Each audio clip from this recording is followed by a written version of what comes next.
How did one night in our marriage bed end with a process server handing me papers in my office lobby?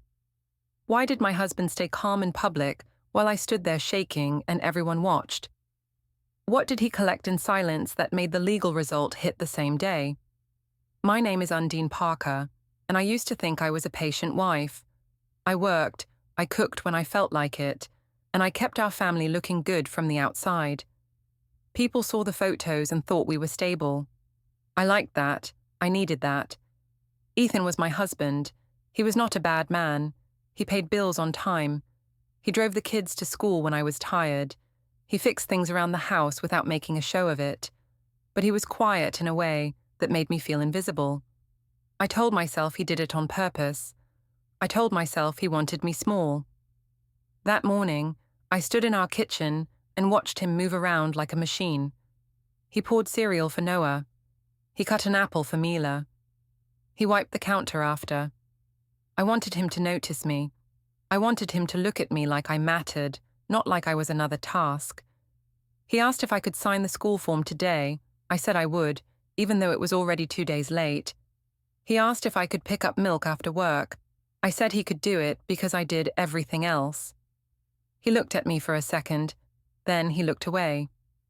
That look felt like judgment. I hated that. I told him he always acted like a manager, not a husband. He asked what I meant.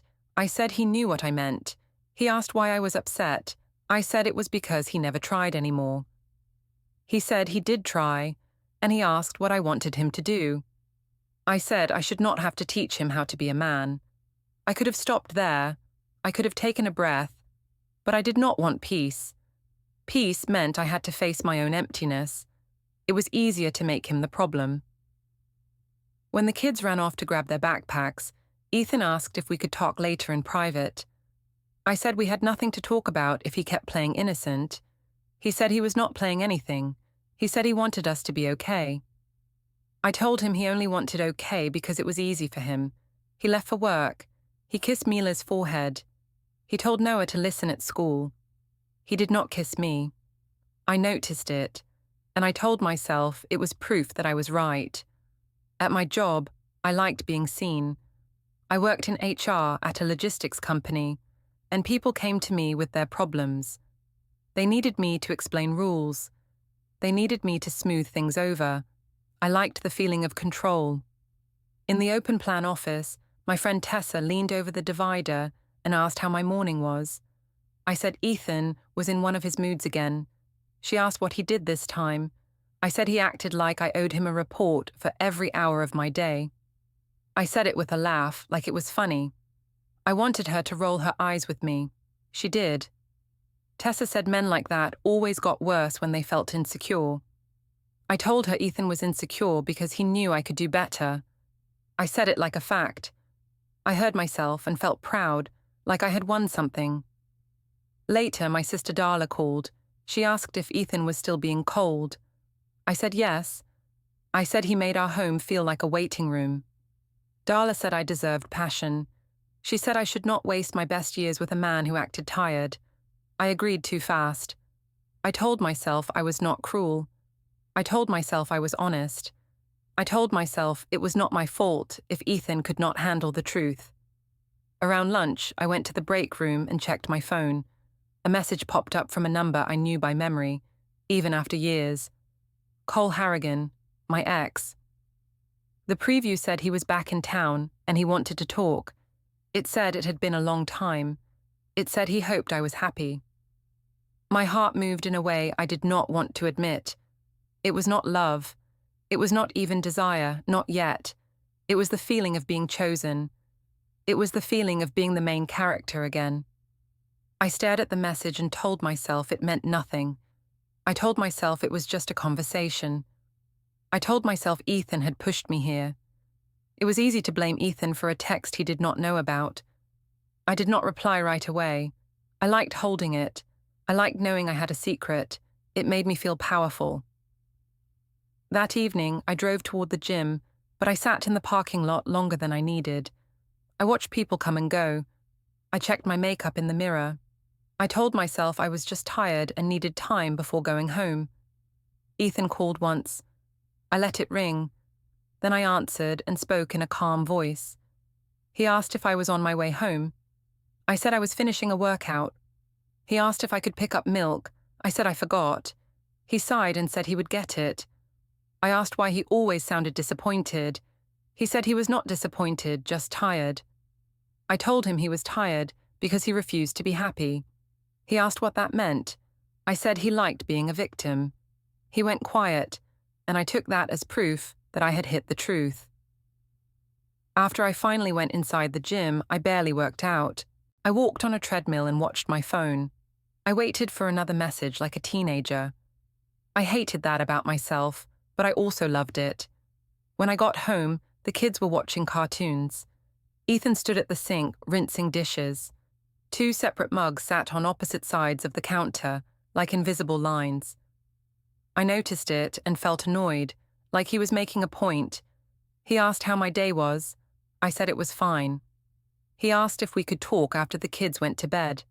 I said talking never fixed anything with him. He asked if I wanted to fix anything.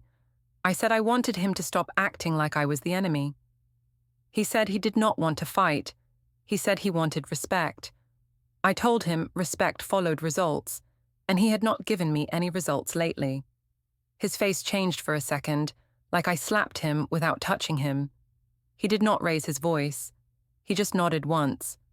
Later, when Ethan stepped into the hallway to help Noah brush his teeth, my phone buzzed again. Cole had sent another message. It asked if I could meet for coffee, just to catch up. It said he remembered my laugh. It said he missed how I looked at him. My thumb hovered over the screen. I felt the thrill rise. Then I heard Ethan's footsteps coming back. I locked my phone fast and placed it face down. When Ethan walked in, he asked what I was looking at. I said it was work. He looked at my phone, then at me, and then he did something that made me tense. He set his own phone on the table, and a quiet alarm sounded. I saw the label for a moment. Meeting personal. He turned it off without explanation. I smiled like it meant nothing, but my stomach tightened as if it did. At work the next day, I acted normal on purpose. I wore a bright blouse and earrings I knew Ethan liked, even though he never said it out loud. I wanted to feel like I was ahead of the story. I kept my phone close, but I did not look nervous. I told myself that if I stayed calm, nothing could be wrong. Tessa asked if Ethan had calmed down. I said he had not been upset at all, just dramatic. She asked if he still wanted to talk. I said he always wanted to talk, because he had nothing else. I made it sound like a flaw. Tessa laughed, and that laugh felt like support. In the afternoon, I told my manager I needed a longer lunch the next day for a networking meet. He asked if it was work-related. I said it was. I used the right tone, the responsible tone, the one I used in HR meetings. It was easy to lie when I sounded professional. The next day, my phone buzzed again. Cole asked if I could meet in a co-working lounge downtown. He said it was quiet there and no one would bother us. I told myself he chose it because he respected me. I did not tell myself the other reason. I went there during lunch, walking in like I belonged. The lounge smelled like coffee and clean wood. People sat with laptops and earbuds. It felt safe because everyone was busy. I told myself it was not a date. I told myself it was just history checking in. Cole stood when he saw me. He looked older, but he still had that confident energy. He asked if I was happy. I said I was fine. He asked if Ethan treated me well. I said Ethan tried, but he did not understand me. I said it like I was being fair. Cole asked if I missed the old days. I said I missed feeling alive. He nodded like he understood. He asked if I ever thought about how it ended. I said I was young then, and Ethan was the safe choice. I regretted saying that out loud for 1 second, but Cole's face lit up like it was a compliment.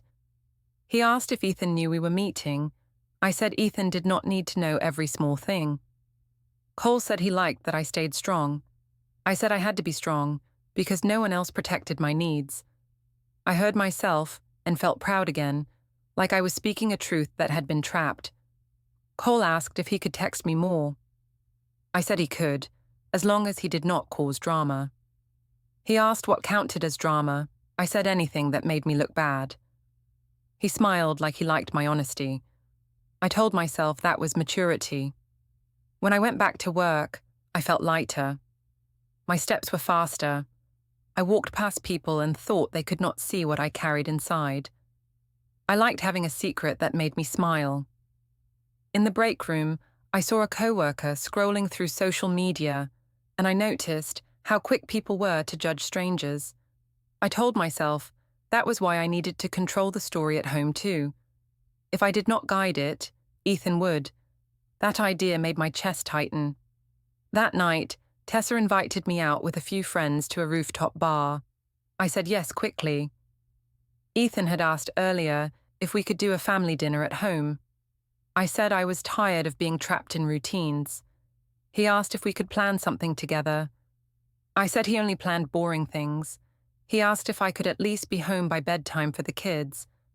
I said he was their father and he could handle one night. He said he could handle it, but he said Mila had been asking for me. I told him Mila asked because he made her worry. I knew that was not fair, but it worked. Ethan stopped talking after that. At the rooftop bar, the air was cold and the lights were warm. Music played low enough for people to talk. I took photos with Tessa and the others. I made sure my ring was not too visible, but I also did not hide it. I wanted the image of a woman who had everything. Tessa posted a group picture and tagged me. She asked if she should tag Ethan too as a joke. I said she could, because Ethan needed to learn not to be so serious. I told myself it was harmless. I did not think about how it looked. Or maybe I did, and I just liked the risk. A little later, Ethan texted and asked if I was okay. I did not answer right away. I waited until the moment felt right, when my friends could see me sigh and deal with him. Then I typed that I was fine and busy. He asked what time I would be home. I said I did not know. He asked if we could talk tomorrow. I said he always picked the worst times. He sent a short message that he did not want to argue, just to know the plan for the kids. I showed Tessa and rolled my eyes. Tessa said Ethan sounded controlling. I said he was. I said he acted like my time belonged to him. I said it loud enough for others to hear. Two women I barely knew nodded like they understood. That nod felt like a shield. Later, Jonah Briggs showed up with his girlfriend. Jonah was a mutual friend of mine and Ethan's. He asked how Ethan was doing. I said Ethan was being moody again. Jonah asked what happened. I said Ethan hated that I had a social life. Jonah looked uncertain. He said Ethan always spoke well of me. I laughed and said Ethan only spoke well because he needed to look like a good husband. Jonah said he hoped we work things out. I said there was nothing to work out if Ethan refused to change. I said it like the whole relationship was Ethan's homework. Jonah did not argue.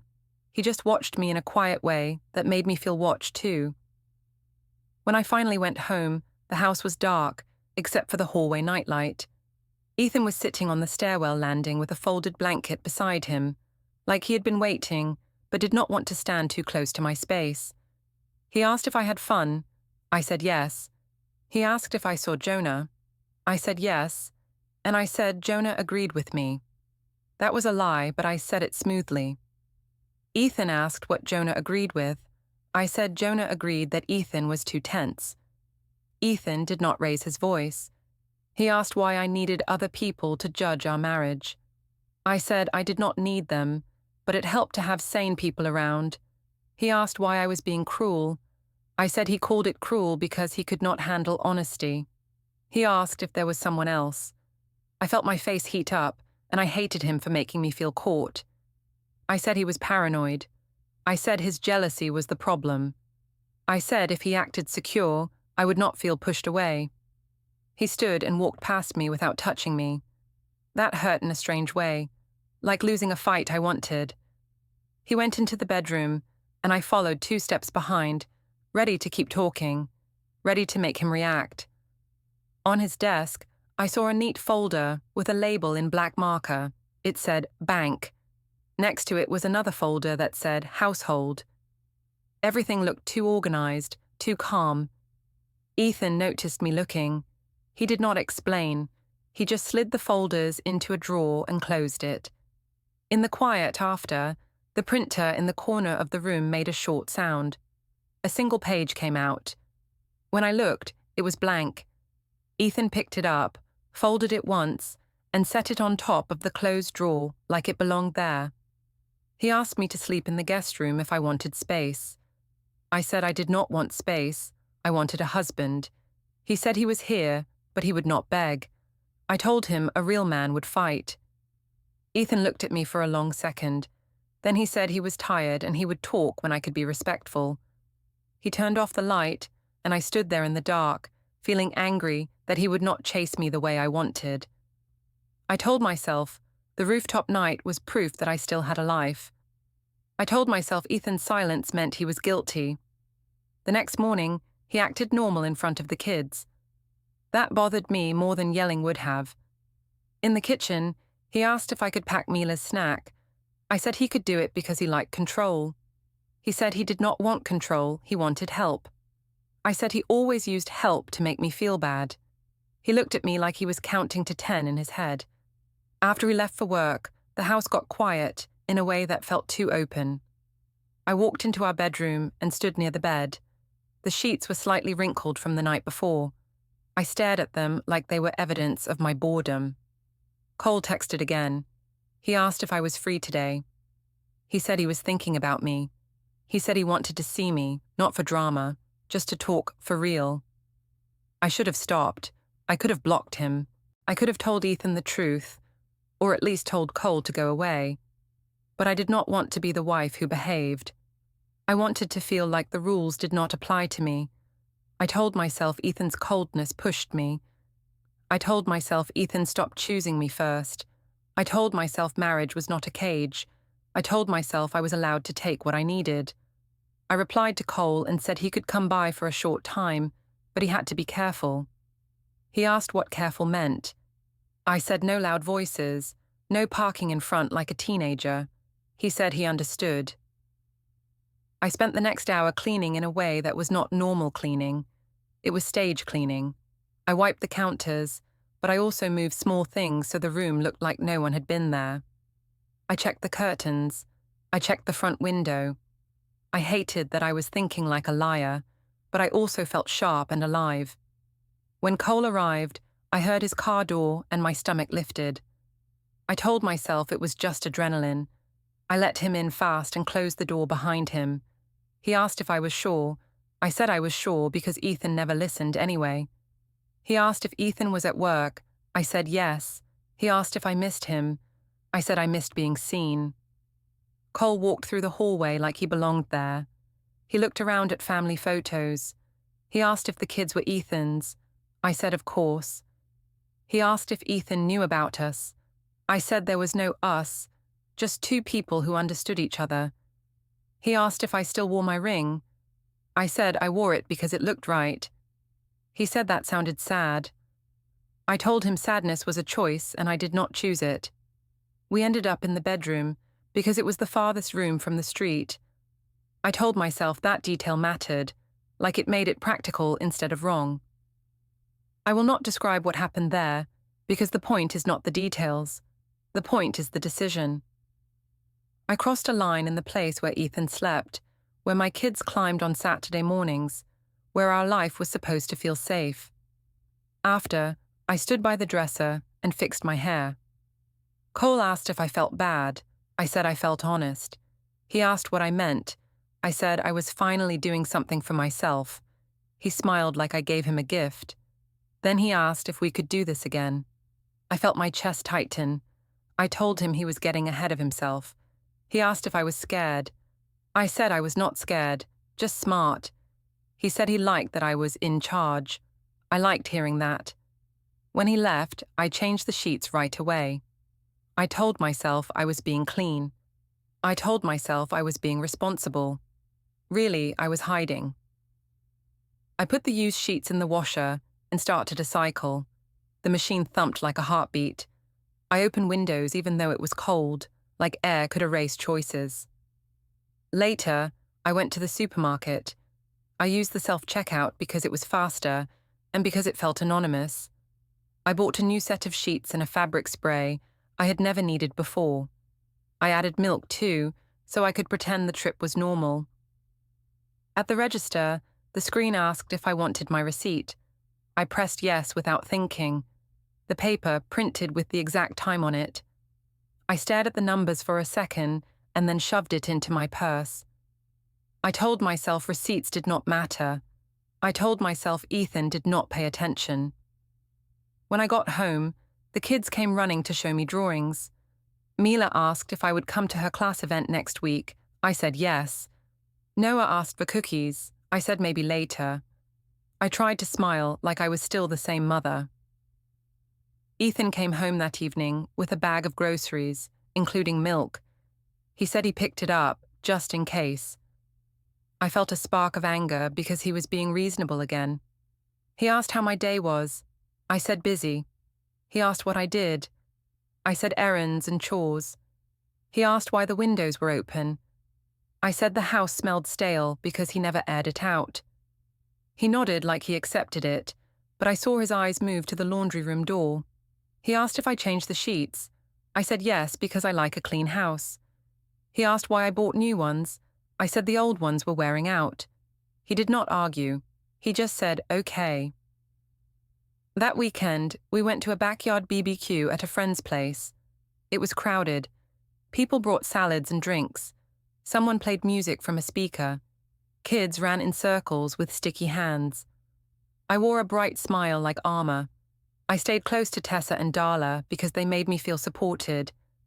Ethan stayed near the kids and helped them with plates. He looked like a calm father. That image annoyed me because it competed with my story. When someone asked Ethan how work was going, he answered politely. When someone asked me how marriage life was, I laughed and said it was like living with a strict teacher. A few people laughed. I looked at Ethan to see if he would react. He did not. Marjorie, my mother, arrived late and loud. She greeted people like she owned the yard. She asked Ethan if he was still being sensitive. Ethan said hello and kept his voice even. Marjorie told me she worried I was wasting my spark. I said I worried too, and I said it for others to hear. At one point, Jonah stood beside Ethan and asked if he was okay. Ethan said he was fine and he was focused on the kids. Jonah glanced at me, then looked away. I felt judged, and I hated Jonah for it.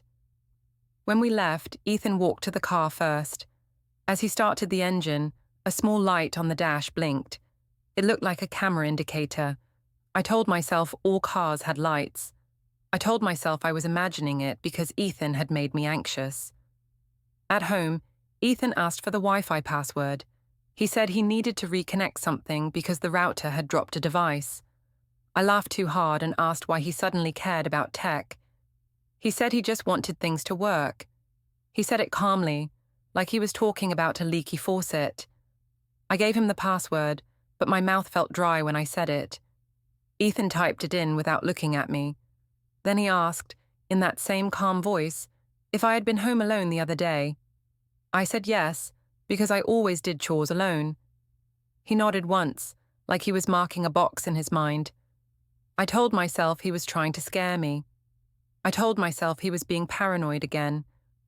But when he walked away, I noticed his phone on the counter with a soft beep from a recording app, and I felt my stomach turn, even though I told myself I had nothing to fear. The next week felt like walking on a thin floor. I still acted like I was in control, but my body did not believe me. Ethan did not yell. He did not accuse. He just moved through the house with the same calm steps, like he was saving his energy for something else. In the mornings, he spoke to the kids in a soft voice. He asked Mila about spelling. He asked Noah what he wanted for lunch. He did not ask me much. When he did, his questions were simple. That was the worst part. Simple questions left me fewer places to hide. At school pickup, I stayed in my car and watched the line inch forward. Parents stared at phones. Kids ran out in bursts. I saw Ethan's truck in the line ahead of me. He usually worked later on pickup days, but now he was there. I told myself he came to watch me. I told myself he did not trust me.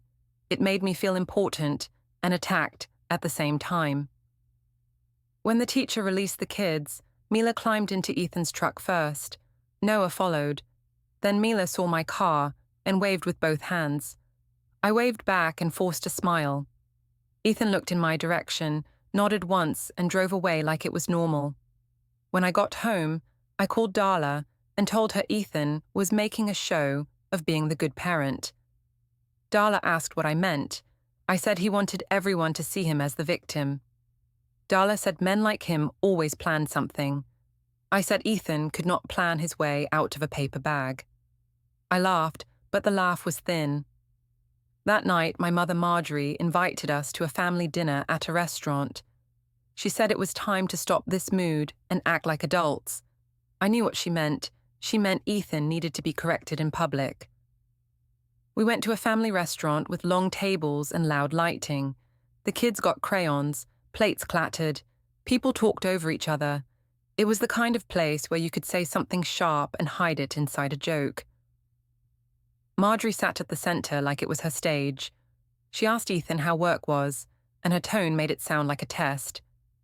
Ethan answered politely. He said work was busy and he was managing. Marjorie asked if he was still acting distant. Ethan said he was focused on the kids and the home. I jumped in fast. I said Ethan had been odd lately. I said he was quiet and cold, like he wanted me to feel guilty for having friends. Marjorie nodded hard. Darla added that I needed a husband, not a supervisor. A few cousins laughed like it was entertainment. Ethan did not argue. He cut Milo's chicken into small pieces. He wiped Noah's hands with a napkin. He looked at Mila when she spoke. It made my story harder to sell, so I pushed. I said Ethan always watched the clock. I said he asked where I was, as if I was a teenager. I said he made me feel like I had to report my life. Ethan looked up and asked what I was talking about. He asked if I meant the times he asked for a schedule for the kids. I said that was not the point.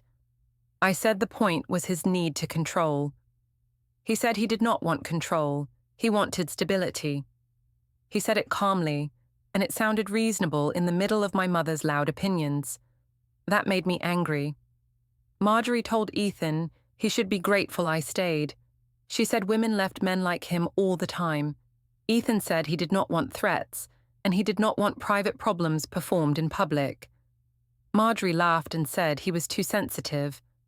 I smiled like I agreed, because that is what my circle expected. Jonah was there too, sitting at the far end with his girlfriend. He listened without laughing. That bothered me. At one point, Jonah asked Ethan if he wanted to step outside for air. Ethan said he was fine.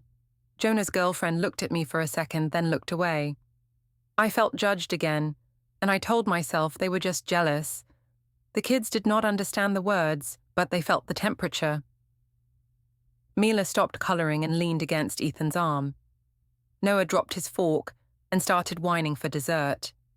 Ethan helped him calm down. I did not help. I told myself Ethan was the one who caused the tension, so he could fix it. On the drive home, Ethan did not speak. I tried to provoke him because silence felt like losing. I asked if he enjoyed being embarrassed at dinner. He asked why I thought it was okay to talk about him like that. I said it was because he needed to hear the truth. He said the truth should not hurt the kids. I said the kids were fine, and he was using them as a shield. At home, I put the kids to bed with fast hugs. Mila asked why Daddy slept in the other room sometimes.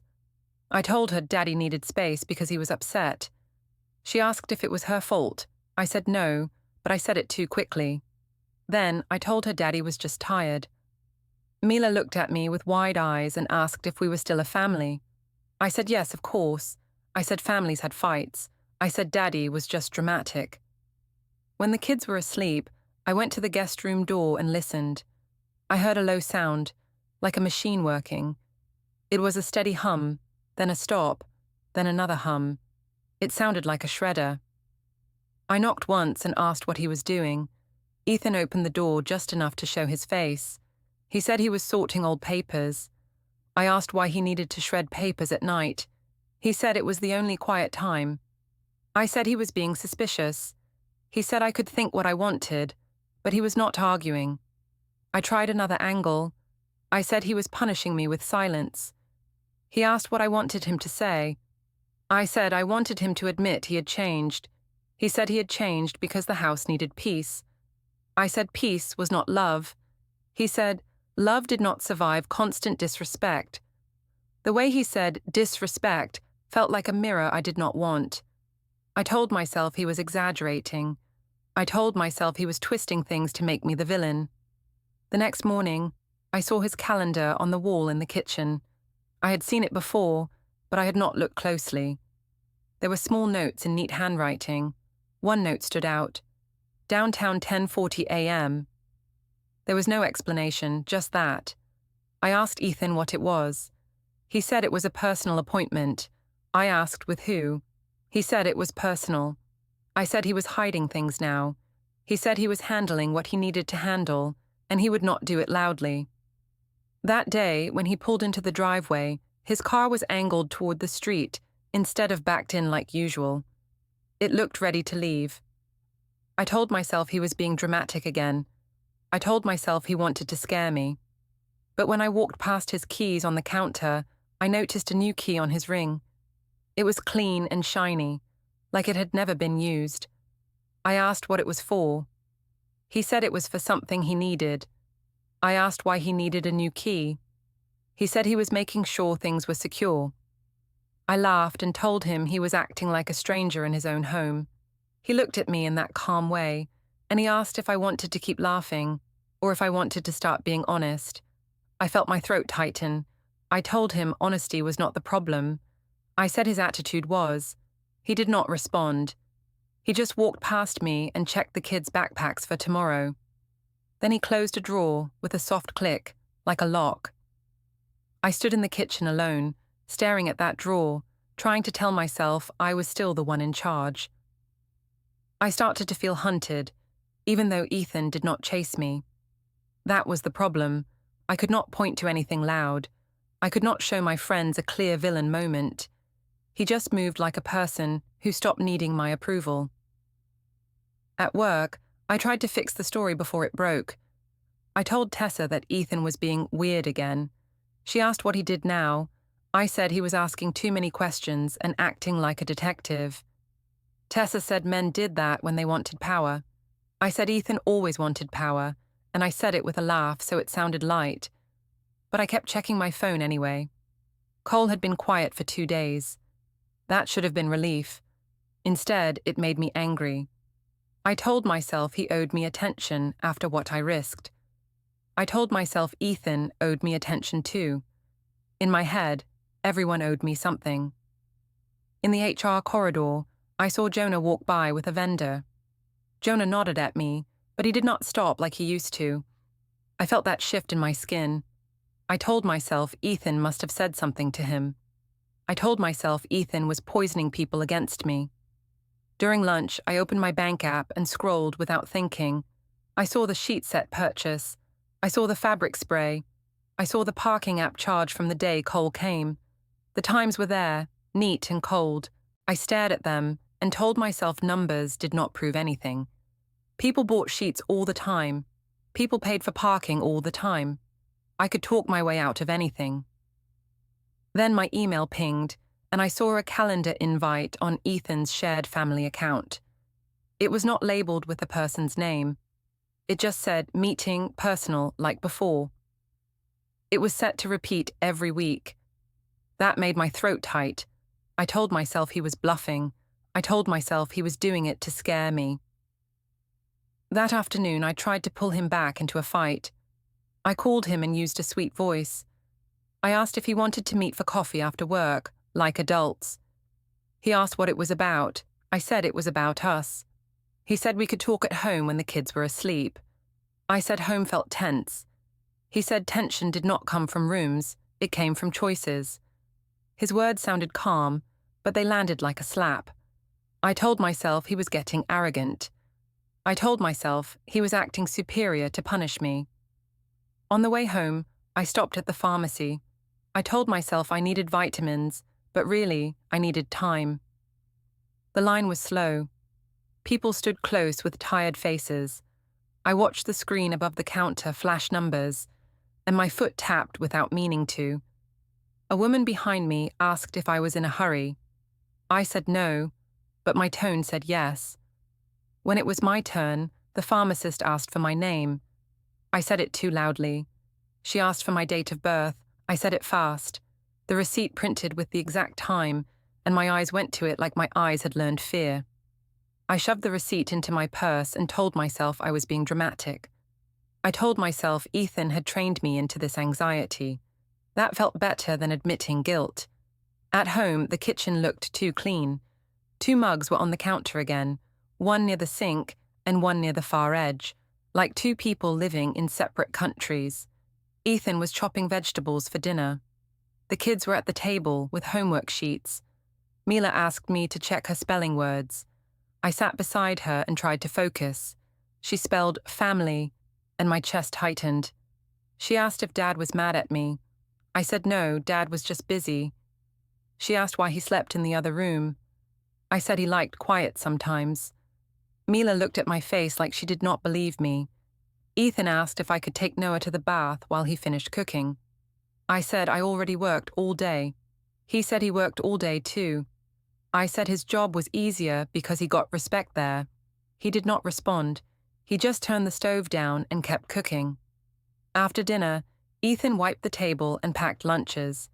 He did it like a routine, not like a performance. That made me feel small. I wanted him messy. I wanted him pleading. I wanted him to prove he needed me. When the kids were in bed, I followed Ethan into the living room. I told him we needed to talk right now. He asked what I wanted. I said I wanted him to stop acting like a stranger. He asked if I meant the part where he stopped arguing. I said yes, because couples are supposed to fight for each other. He said fighting was not the same as fixing. I told him he was being cold on purpose. He asked why I kept calling calm cold. I said because his calm felt like punishment. He said he was not punishing me. He was protecting the kids from chaos. I said he was using the kids to control me. He said he was using the kids to stay responsible. That word, responsible, annoyed me. It sounded like a label I could not steal. I tried a softer approach. I told him I missed him. I leaned closer like I was offering peace. He did not lean away, but he did not move toward me either. He asked what I meant by miss. I said I missed when he looked at me. He asked when he stopped. I said it was after he got comfortable and stopped trying. He said he had been trying for years, and he asked why nothing was enough for me. I said because I am a woman and I have needs. He asked if my needs included lying. I froze for half a second, then I laughed like he told a bad joke. I asked if he was accusing me. He said he was asking a question. I told him he was paranoid again. I told him he should feel lucky I still came home. I told him other men would beg for me. Ethan looked at me like he finally saw the shape of me clearly. He stood up and walked to the hallway closet. He opened it and took out a small box. My heart jumped, but he did not show me anything. He just moved the box to a higher shelf and closed the door. The closet latch clicked, clean and final. I followed him into the kitchen, still talking, still trying to make him react. I asked what was in the box. He said it was household stuff. I asked why he moved it. He said he was organizing. I looked at the counter and saw his laptop open for a moment. There were tabs along the top. I caught a few words before the screen dimmed. Storage options, delivery tracking, and notary near me. Then it locked. I asked what he was doing. He said he was handling what he needed to handle. I said he was being dramatic. He said he was being careful. My voice got sharp. I asked if he was planning to leave me. He asked if I wanted to keep shouting, or if I wanted to think about the kids sleeping down the hall. I said he always used the kids to silence me. He said he used the kids to stay decent. Then he said the line that made the air change. He told me, very calmly, that he would handle it properly. I thought Ethan's properly line was a bluff. I told myself he wanted to scare me back into acting sweet. I even practiced my story on the drive to work. I told myself I would say he was cold, and that coldness pushed me. I told myself people always believed the woman who looked hurt. At the office, I worked like normal. I smiled at coworkers. I answered emails fast. I acted like my life was steady. Around midday, my phone buzzed with a message from Tessa asking if I wanted lunch later. I did not answer. My hands felt shaky, and I hated that. I told myself it was stress from Ethan's mood. When I walked into the office tower lobby to grab a coffee, I saw a man in a plain jacket standing near the security desk. He looked at a clipboard, then looked up at me like he had been waiting. I tried to walk past him like he was nothing. He asked if I was Undine Parker. I said yes and asked who he was. He said he was a process server, and he had documents for me. I laughed, a short laugh that sounded wrong. I asked if he had the wrong person. He said he did not, and he asked me to confirm my address. I did not want to say it out loud, but he already knew it. I looked around. People were walking through the lobby with laptops and badges. The security guard watched, but he did not step in. The process server held the papers in a way that was calm and official. That calm made me feel trapped. I asked what it was about. He said he could not give legal advice and he just had to deliver. He held out the packet. My hands did not move. He said he would place it down if I refused. I told him I was not refusing. I was confused. He said he understood, and he set the packet in my hands anyway. The top page had my name and Ethan's name. I saw words that made my vision blur. Petition, temporary orders, schedule. I wanted to throw it back at him. Instead, I stood there holding it like it was hot. My manager, Carl, walked into the lobby at that moment. He asked if everything was okay. I said yes too quickly. The process server nodded politely and walked away like this was a normal Tuesday.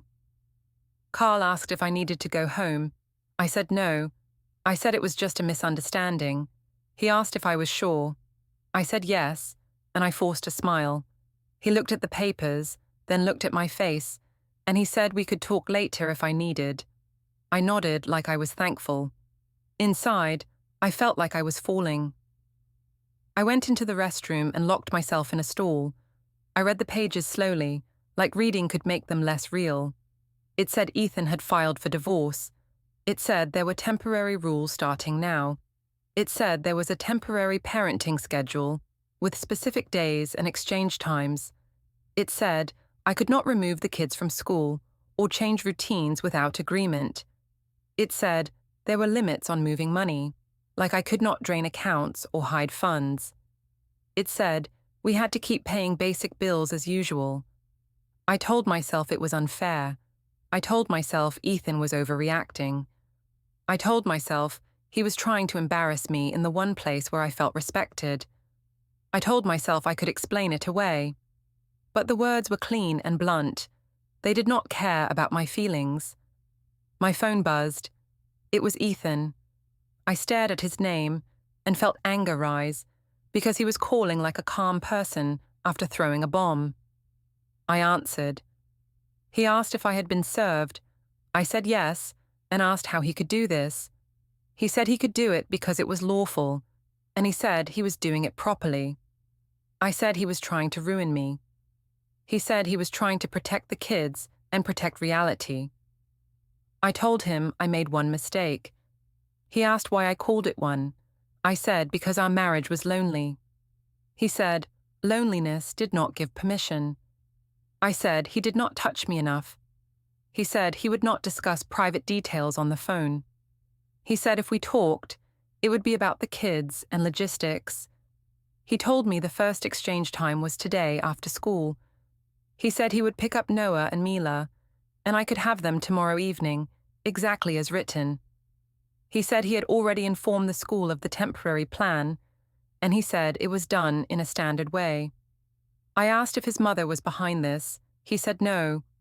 I asked if my mother knew. He said he did not call my mother. I asked if he told my friends. He said he did not need to. He said the facts did not need help. When I hung up, I sat on the restroom floor in my work clothes, holding papers that felt heavier than my whole life. I wanted to scream. I wanted to call Darla and tell her Ethan was cruel. I wanted to post something and control the story. But the schedule was already set, and the limits were already written, and the ink did not care what I wanted.